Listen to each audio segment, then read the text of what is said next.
What's happening, Steam?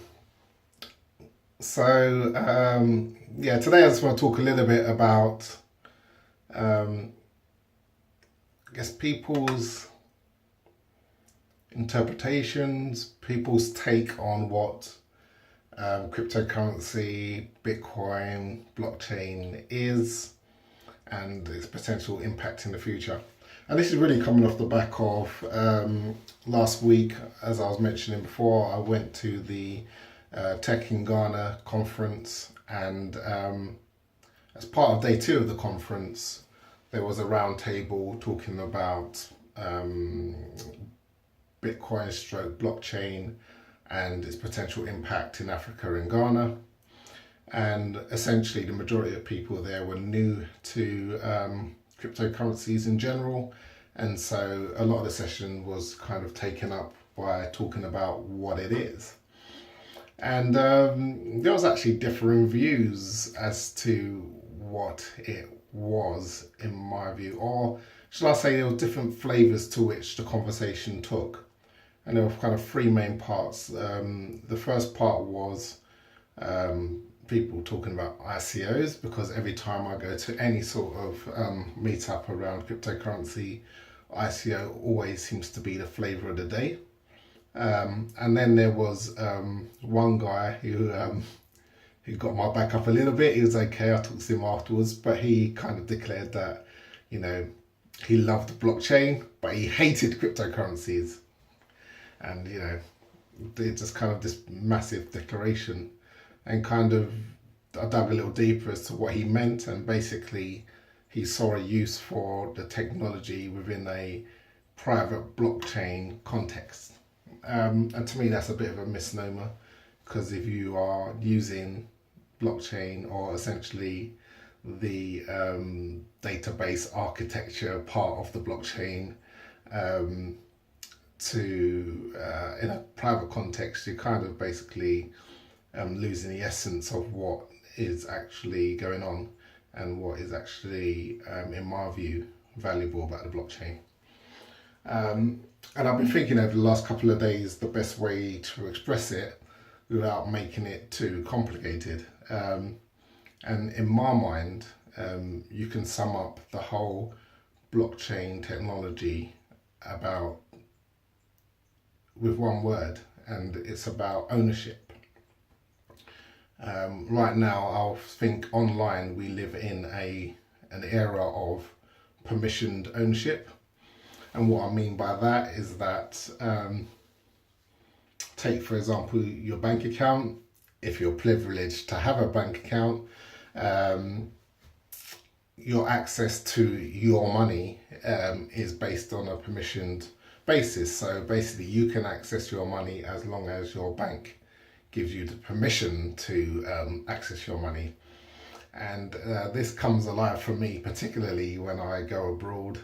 And when I'm at the airport, the one thing I always need to remember to do is phone my bank to let them know that I'm going abroad, which country I'm going to, where I'm likely to be spending my money, when I'm likely to be coming back, so that they can ensure that, you know, there's nothing untoward going on with my bank account.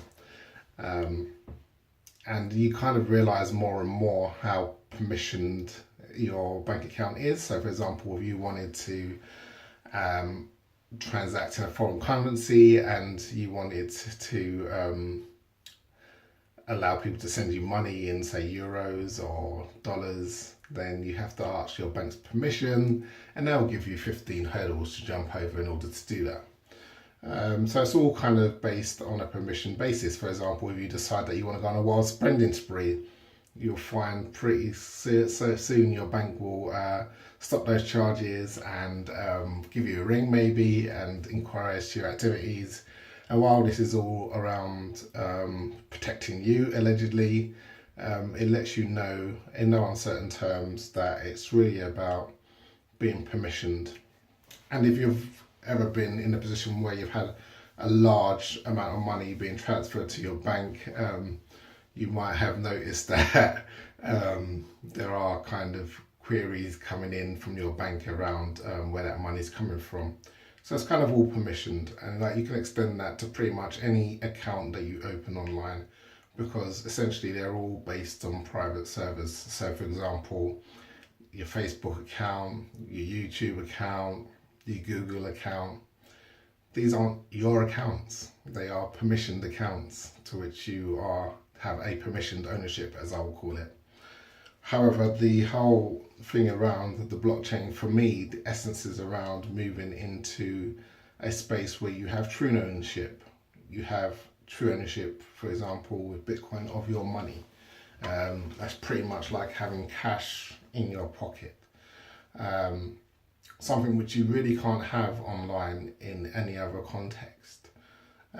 Similarly, if you take, for example, Steam and your Steemit account is actually your account. No one can switch off your Steam account. Obviously, Steam at the front end can decide what they want to show, but hey, there might be another front end, or you can create a front end of your own to the Steam blockchain that will allow you to show whatever you want to see on the Steam blockchain and to post whatever you want to post to the blockchain. And that's going to be the nature of blockchains going forward. And the essence of blockchains is that the whole kind of consensus mechanism is enabling people to have true ownership. And as long as the consensus is there amongst independent nodes, no one can take that ownership away. And for me, that's huge, and that's the essence of the technology. So while it's nice to think that, you know, institutions might use it and might find some use of certain aspects of the blockchain in their private context, and while it's nice that we've got, you know, these ICOs that are raising money for startups, and, you know, eventually they'll be raising money for legitimate startups and not a whole bunch of scams. While that's a nice side effect, stroke feature, or stroke something that's emerged, that's not the essence. The essence is really around ownership and true ownership, and an internet really that is truly censorship resistant, and that gives true liberty to people that go onto it, rather than this permissioned ownership and this permissioned paradigm that we're living in, which, while might seem benign to most of us, really isn't. And you do realize that when certain things happen and you're unable to access your account, or you find that your account's been blocked, or your account has been closed down, and the information that you had is no longer available. Well, that era is coming to an end, and the responsibilities are moving more and more onto us as individuals to take more ownership of our online presence and our online identities and the data that we put online and the money that we have online. So that's it really.